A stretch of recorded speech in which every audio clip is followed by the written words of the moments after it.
বাংলাদেশের ইসলামপন্থীদের রাতের ঘুম কেড়ে নিয়েছে পশ্চিমবঙ্গের মুখ্যমন্ত্রী শুভেন্দু অধিকারী। হ্যাঁ দর্শক, আগে তারা যে কোনো কিছুর পেছনে আহ, শেখ হাসিনার ষড়যন্ত্র খুঁজে পেত, তারপর তারা নরেন্দ্র মোদীর ষড়যন্ত্র খুঁজে পেত। এখন বর্তমানে তারা পশ্চিমবঙ্গের মুখ্যমন্ত্রী শুভেন্দু অধিকারীর ষড়যন্ত্র খুঁজে পাচ্ছে। চলুন দেখা যাক একজন ইসলামপন্থী বুদ্ধিজীবী, তিনি একাধারে কবি এবং দার্শনিক, ফরহাদ মজহার, তিনি কি বলছেন চলুন শোনা যাক। আপনারা যারা মাজার ভাঙছেন, আপনারা শুভেন্দু অধিকারীর নির্দেশে মাজার ভেঙেছিলেন। যখন আমরা 5ই অগস্টের মানে বাংলাদেশে যে মাজারে ভাঙচুর হয়েছিল বা হয় এখনো, সেগুলো নাকি শুভেন্দু অধিকারী নির্দেশে হয়েছে। মানে ভাবুন একবার তাদের কল্পনা শক্তি কতটা কতটা উঁচু নাকি নিচু, আমি কি বলবো আমি ঠিক বুঝছি না। চলুন আরো শোনা যাক। করেছি, তখন শুভেন্দু অধিকারী এই দেশে ঢুকবার জন্য, এই দেশে ঢোকার জন্য লোকজন নিয়ে সীমান্তে এসেছিল, এসে প্রমাণ করতেছিল সেনাবাহিনীকে যে এই দেশে হিন্দুরা নাকি তাদের সেনাবাহিনীর গায়ে অ্যাসিড মারছে, এখানে তারা ঢুকতে চেয়েছিল।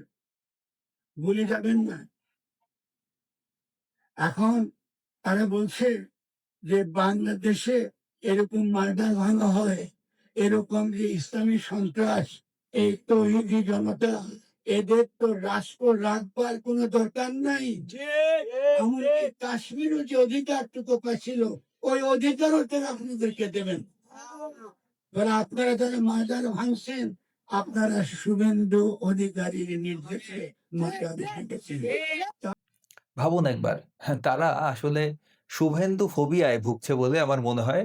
এই যে তিনি একজন কবি দার্শনিক, তিনি প্রগতিশীলতার মুখোশ পরে ইসলাম পন্থার প্রচার প্রচারণা করেন। বিভিন্নভাবে ইনিয়ে বিনিয়ে তিনি দীর্ঘদিন থেকে নিজেকে প্রগতিশীল পরিচয় দিয়েও তিনি কিন্তু ইসলামিস্টদের পক্ষে সাফাই গেয়ে আসছে। এখন তার যে অভিযোগ, খুব গুরুতর একটি অভিযোগ তিনি করেছেন যে শুভেন্দু অধিকারীর নির্দেশে মাজার ভাঙা হয়েছে। আমরা সেই বিষয়টা নিয়ে একটু আলোচনা করি। দেখা যাক শুভেন্দু অধিকারীর নির্দেশে যারা মাজার ভেঙেছে তারা আসলে কারা। এই দেখুন, শাহ আলীর মাজারে হামলা ভিডিও ফুটেজ দেখে জামাতের ৩ কর্মী গ্রেপ্তার। আচ্ছা, জামাতের ৩ কর্মী, তারা কি আসলে শুভেন্দুর সৈনিক নাকি? মানে জামাত, মানে হাস্যকর, আমি আর কি বলবো। চলুন দেখা যাক এই যে একটি ভিডিও ফুটেজ। এটা এটা কিছুদিন আগের একজন পীরকে কুষ্টিয়ায় নির্মমভাবে তার আস্তানায় ঢুকে তাকে কুপিয়ে হত্যা করা হয়েছিল। তো দেখুন এখানে যাদেরকে আপনারা দেখতে পাচ্ছেন, এই যে দেখুন মাদ্রাসা পড়ুয়া ছাত্রদের কে মবে উস্কানি দেওয়া হয়েছিল এবং তারা মব করে একদিন সেই পীরের আস্তানায় যায় এবং সেখানে যেয়ে তার আস্তানায় আগুন ধরিয়ে আগুন ধরিয়ে দেয় প্রথমে, তারপর তাকে এক প্রকার কুপিয়ে হত্যা করে। তো এখানে কি মানে আপনাদের মনে হয়, মানে এই যে এই লোক কি নাম, ফরহাদ মজহার, যিনি এই কথাটি বললেন, তিনি কিন্তু খুব প্রভাবশালী লোক এবং তার স্ত্রী কিন্তু গত ইন্টারিম গভর্নমেন্ট মোহাম্মদ ইউনূসের যে সরকার ছিল, সে সময় কিন্তু তার ওয়াইফ আ একজন উপদেষ্টা ছিলেন। তো তিনি এ ধরনের কথা, এ ধরনের আ প্রলাপ তিনি এখন বলছেন। চলুন আরো দেখা যাক মাজার ভাঙা হয়েছে বা মাজারে আক্রমণ করা হয়েছে, এই ধরনের ফুটেজগুলো আমি আজকে আপনাদের দেখানোর চেষ্টা করছি। একটি ঘটনার কথা আপনাদের মনে করিয়ে দিই। নুরাল পাগলা নামে একজন পীর ছিলেন, তাকে অনেকে পীর মানতেন। তো তিনি মারা যাওয়ার কয়েকদিন পরে তার লাশ কবর থেকে তুলে আগুন ধরিয়ে দিয়েছিল তৌহিদি জনতা। চলুন দেখা যাক সেই ভিডিও।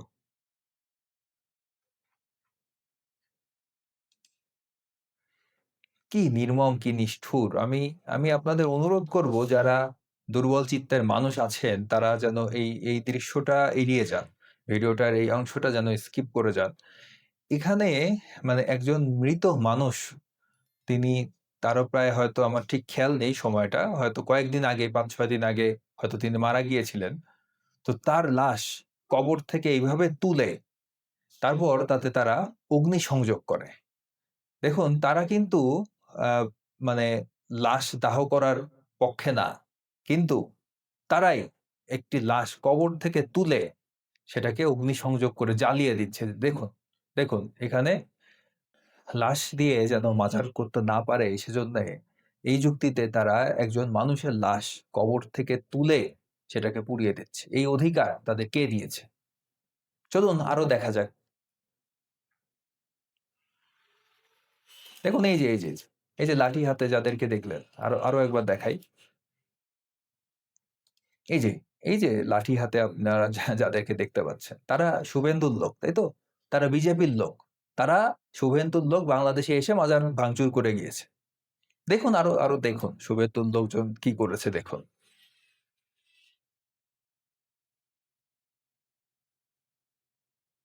দেখুন এই যে সবকিছু জ্বালিয়ে পুড়িয়ে ছারখার করে দিয়েছে একটি এটিও একটি মাজারে হামলার একটি ঘটনা। ইতিহাস কিন্তু ফিরে, ফিরে আসে। এই যে তারা আজ যা করছে তার ফলাফল হয়তো তারা একদিন ভোগ করবে। চলুন আরো দেখা যাক শুভেন্দুর লোকজন আরো কি, কি করেছে। চলুন আজকে অনেক, অনেক কিছুই দেখবো আমরা যে শুভেন্দুর লোকজন কি, কি করেছে বাংলাদেশে ঢুকে। ঠিক আছে? দেখুন এই যে এখানে যা হচ্ছে, এই যে সব টুপি পরা, সব শুভেন্দুর লোক, তাই না? সবাই তো শুভেন্দুর লোক। দেখা যাক। এই যে একটি মাজারে ভাঙচুর হচ্ছে, এরা একদম শুভেন্দুর লোকেরই কাজ। বাংলাদেশের তৌহিদি জনতারা তো একদম দুধে ধোয়া তুলসী পাতা। তারা তো এগুলা কিছু করতেই পারে না। হুম। এই যে আরেকটি ভিডিও সুলেমান শাহর মাজার ভাঙচুর করছে। দেখুন শুভেন্দুর লোকরা কিভাবে ভাঙচুর করছে। হুম। ওই যে দেখা যাচ্ছে দেখেছেন? সব টুপি পরা, পাঞ্জাবি পরা সবাই শুভেন্দুর লোক। তারা এখানে এসেছে ভাঙচুর করতে। এগুলোতে জামাতিরা বা বাংলাদেশের ইসলামপন্থীরা ধরাও খায়, অ্যারেস্টও হয় অনেক ক্ষেত্রে। কিন্তু তারা কিন্তু আসলে শুভেন্দুর লোক। মনে রাখবেন তারা কিন্তু শুভেন্দুর লোক।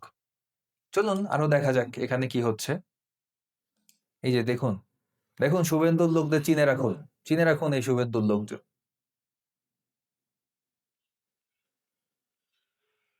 দেখুন গাছ পর্যন্ত কেটে নিয়ে যাচ্ছে শুভেন্দুর লোকজন। তাহলে কত খারাপ এরা। বুঝুন একবার শুভেন্দুর লোকজন কত খারাপ। আরে বাবা কত শুভেন্দুর লোকজন এখানে। হাজার, হাজার। যাই হোক দেখলেন তো শুভেন্দুর লোকজন কি, কি করছে বাংলাদেশে। চলুন আরো দেখা যাক আরো, আরো কি করছে তারা শুভেন্দুর লোকজন। দেখুন কারা মসজিদে আগুন লাগিয়েছে তাদেরকে দেখুন। এরা শুভেন্দুর লোকজন। দেখুন, দেখুন কি অবস্থা।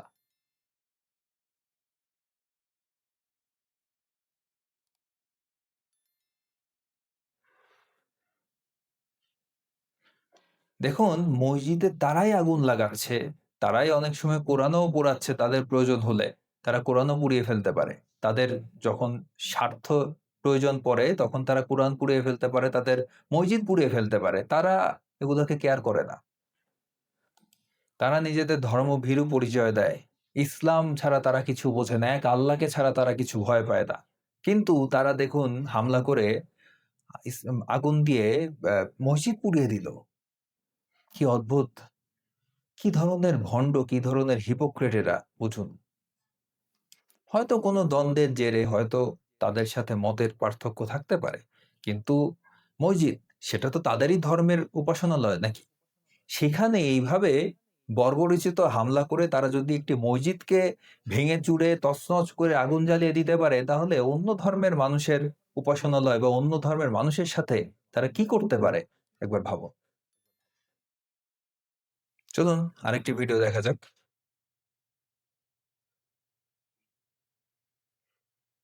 এই যে একটি পীরের আস্তানায় তারা আহ একযোগে হামলা চালিয়েছে। সেখানে আহ আর্মিরও উপস্থিতি দেখা যাচ্ছে। দেখুন শুভেন্দুর লোকজন কি করছে দেখেছেন? এই যে মাথায় টুপি আছে তাদের শুভেন্দুর লোকজনের।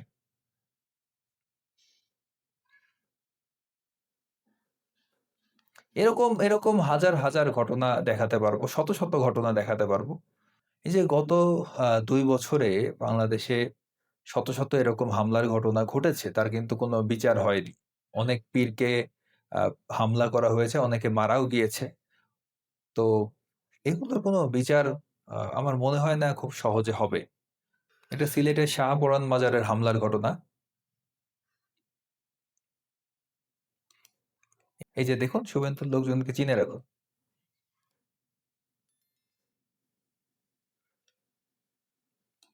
দেখুন চিনে রাখুন আপনাদের শুভেন্দুর লোকজনকে।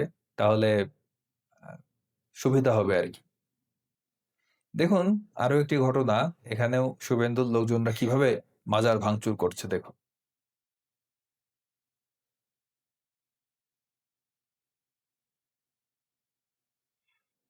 এই ঘটনাটা একটু লক্ষ্য করুন।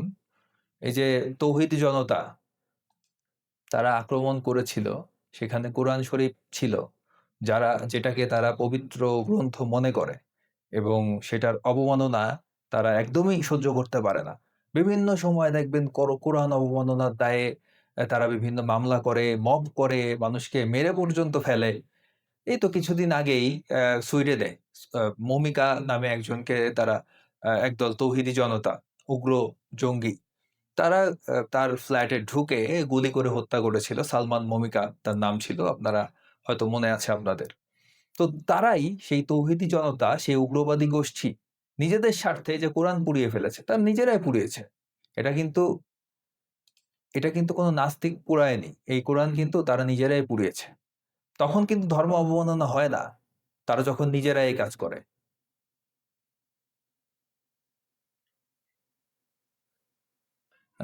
এই তো গেল বাংলাদেশের ঘটনা। কিন্তু শুভেন্দু অধিকারীর লোকজন তারা কিন্তু শুধু বাংলাদেশেই সীমাবদ্ধ নেই। তারা এমনকি ইরানের মাজারেও হামলা চালিয়েছে। দেখুন আমি ফুটেজ দেখাচ্ছি। বুঝলেন তো? মাজারে হামলা হলেই সেটা শুভেন্দু অধিকারীর দোষ হবে। তো এই যে ১ম এ যেই ক্লিপটা দেখিয়েছিলাম, এই যে একজন কবি ও দার্শনিক ফরহাদ মজহার তিনি কি বলেছিলেন আরেকবার শুনি। আপনারা যারা মাজার ভাঙছেন, আপনারা শুভেন্দু অধিকারীর নির্দেশে মাজার ভেঙেছেন। তাহলে বুঝলেন তো এই সমস্ত ঘটনা বাংলাদেশে যা হয়েছে, এমনকি সারা বিশ্বে যা হচ্ছে, কয়দিন পর হয়তো ইনি সেটাও দাবি করতে পারেন যে সারা বিশ্বে যত মাজার ভাঙার ঘটনা ঘটছে সবই হচ্ছে শুভেন্দু অধিকারীর নির্দেশে।